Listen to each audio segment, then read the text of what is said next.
നോക്കൂ, ഒരു റിക്ഷ ഡ്രൈവറുടെ മകൻ 7ാം ക്ലാസ്സിലാണ് പഠിക്കുന്നത്. വീട്ടിലുള്ള സാമ്പത്തിക ബുദ്ധിമുട്ടുകൾ കാരണം പഠിത്തം നിർത്തി ജോലിക്ക് പോകാൻ തുടങ്ങി. ഇങ്ങനൊരവസ്ഥയിൽ അവൻ്റെ സ്വപ്നങ്ങൾക്ക് എന്ത് സംഭവിക്കും? സാധാരണ ഇങ്ങനെയുള്ള സിറ്റുവേഷനുകളിൽ വലിയൊരു നിരാശ നമ്മളെ പിടികൂടും. പക്ഷേ നമ്മുടെ അടുത്ത ഐഡിയ ബാസ് നിരാശയെ അടുക്കാൻ സമ്മതിച്ചില്ല. അദ്ദേഹം പ്രതീക്ഷയോടെ ഇരുന്നു. ഇന്ന് അദ്ദേഹം ഒരു ജോലിയും ചെയ്യുന്നില്ല. അദ്ദേഹത്തിന്റെ കഠിനാധ്വാനത്തിലൂടെ ഒരുപാട് പേർക്ക് അദ്ദേഹം ജോലി കൊടുക്കുന്നു. സ്ട്രഗിൾസിൽ തുടങ്ങി സക്സസ്ഫുള്ളായി മാറിയ ആ കഥ നമുക്ക് കേൾക്കാം. അത് പറയാനായിട്ട് വരുന്നു മുംബൈയിൽ നിന്നും ഹർഷ് വാദ്വാനി.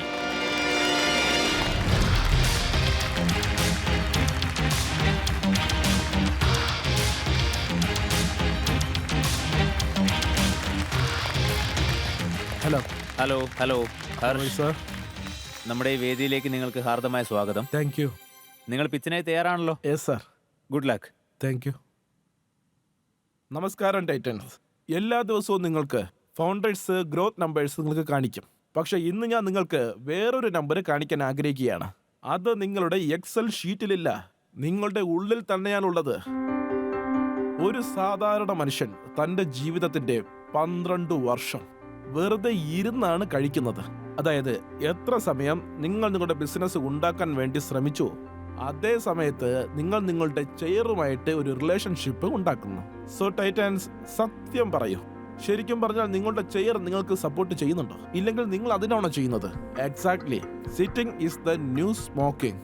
ഇപ്പൊ ഏത് സ്ഥലത്ത് നിങ്ങൾ ഇരുന്ന് ഡീൽ സൈൻ ചെയ്യുന്നുവോ, അതേ സ്ഥലം നിങ്ങളെ ഒരു രോഗിയായിട്ടല്ല, വളരെ വലിയൊരു രോഗിയാക്കി മാറ്റാൻ സാധിക്കും. ദിവസവും 8 മണിക്കൂറിൽ കൂടുതൽ ഇരുന്ന് സമയം ചിലവഴിക്കുന്നവർക്ക് ഈ ലൈഫ് സ്റ്റൈൽ ഡിസീസിനുള്ള റിസ്ക് വളരെയധികം കൂടുതലാണ്.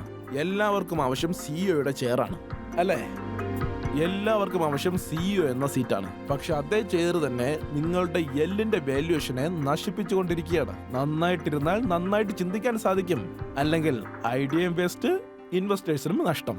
ഇന്നൊരു ശരിയായ കസേര നിങ്ങളുടെ ബിസിനസിനെയും നല്ലതുപോലെ ശരിയാക്കും, ലൈഫിനെയും ശരിയാക്കും. അതിനാണ് ഞങ്ങൾ കൊണ്ടുവന്നത് Virgo.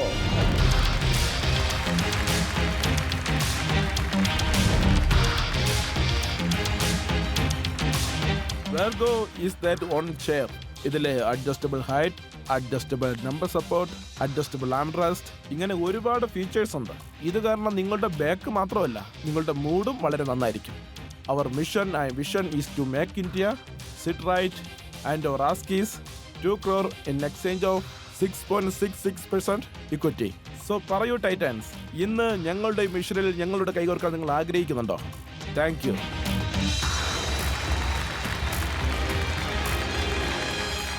Well done Harsh. Thank you sir. നിങ്ങളെപ്പറ്റി 2 വാക്ക് പറയൂ. ഈ ജേണി എങ്ങനെയാണ് തുടങ്ങിയത്, എന്തുകൊണ്ടാണ് തുടങ്ങിയത് എന്നതിനെ പറ്റിയൊക്കെ. യെസ്, ഞാൻ എൻ്റെ ജീവിതത്തിൽ എൻ്റെ കരിയർ വളരെ പെട്ടെന്ന് തന്നെ സ്റ്റാർട്ട് ചെയ്തു. അപ്പോൾ ഞാൻ സ്കൂളിൽ പഠിച്ചുകൊണ്ടിരിക്കുകയായിരുന്നു. ആ സമയത്ത് ഞാൻ എൻ്റെ കരിയർ 2000 രൂപയ്ക്ക് ഒരു സ്റ്റേഷനറി ഷോപ്പിൽ ജോലി ചെയ്തുകൊണ്ടാണ് തുടങ്ങിയത്. ആ സമയത്ത് ഞങ്ങളുടെ വീട്ടിലും ഒരുപാട് ഫിനാൻഷ്യൽ ക്രൈസിസും ഫേസ് ചെയ്തിട്ടുണ്ടായിരുന്നു. പിന്നെ എൻ്റെ അച്ഛനൊരു ഓട്ടോ ഡ്രൈവറാണ്. അദ്ദേഹം ഇന്നും ഓട്ടോ ഓടിച്ചുകൊണ്ടിരിക്കുകയാണ്. കൊച്ചുനാൾ മുതലേ തന്നെ ഓൺട്രപ്രണർഷിപ്പ് തുടങ്ങണമെന്ന ആഗ്രഹം എൻ്റെ മനസ്സിലുണ്ടായിരുന്നു. ആ ലക്ഷ്യം മനസ്സിൽ വെച്ചുകൊണ്ട് തന്നെ ജോലി ചെയ്ത് ഒരു സ്റ്റാർട്ടപ്പ് കമ്പനിയിൽ ജോലി ചെയ്യാനുള്ള അവസരം എനിക്ക് ലഭിച്ചു. പിന്നെ അതേ സ്റ്റാർട്ടപ്പ് കമ്പനിയിൽ തന്നെ ഓപ്പറേഷൻ ആൻഡ് എക്സിക്യൂട്ടീവ് ജോലി ചെയ്യാനുള്ള അവസരവും എനിക്ക് ലഭിച്ചു. അവിടെ നിന്നുകൊണ്ട് ഞാൻ എല്ലാ കാര്യങ്ങളും പഠിച്ചു. പിന്നെ ആ കമ്പനി ഒരു സമയത്ത് അക്യൂറായി. പിന്നെ ആ കമ്പനി അങ്ങനെ അക്യൂറായതും അതിനുശേഷം ഞാൻ ആലോചിച്ചു, അതായത് ഇന്ന് അവസരം ലഭിച്ചു, പിന്നെയാണെങ്കിൽ സമയവുമുണ്ട്, എക്സ്പീരിയൻസും ഉണ്ട്, അതുകൊണ്ട് സ്വന്തമായിട്ട് ചെയ്യാമെന്നങ്ങ് വിചാരിച്ചു. പിന്നെ കുറച്ച് നാളുകൾക്ക് ശേഷം ഞാനൊരു സ്വന്തം സ്റ്റാർട്ടപ്പ് ആരംഭിച്ചു. ഈ സ്റ്റാർട്ടപ്പ് ഞാൻ എന്തുകൊണ്ടാണ് തിരഞ്ഞെടുത്തതെന്ന് വെച്ചാൽ, എനിക്ക് ഈ പ്രോഡക്റ്റിനെ പറ്റി നല്ല നോളജ് ഉണ്ട്, കൺസ്യൂമറിന്റെ ആവശ്യങ്ങൾ എല്ലാം എനിക്ക് മനസ്സിലാക്കും. വെൻഡർ റിലേഷൻഷിപ്പ് ആരംഭിച്ചു. അത് ഈ സ്പേസിൽ തന്നെ ജോലി ചെയ്ത് എനിക്ക് കിട്ടിയതാണ്. സോ അതുകൊണ്ട് ഞാൻ ഈ വെർഗോ ആരംഭിച്ചു. To make India sit right.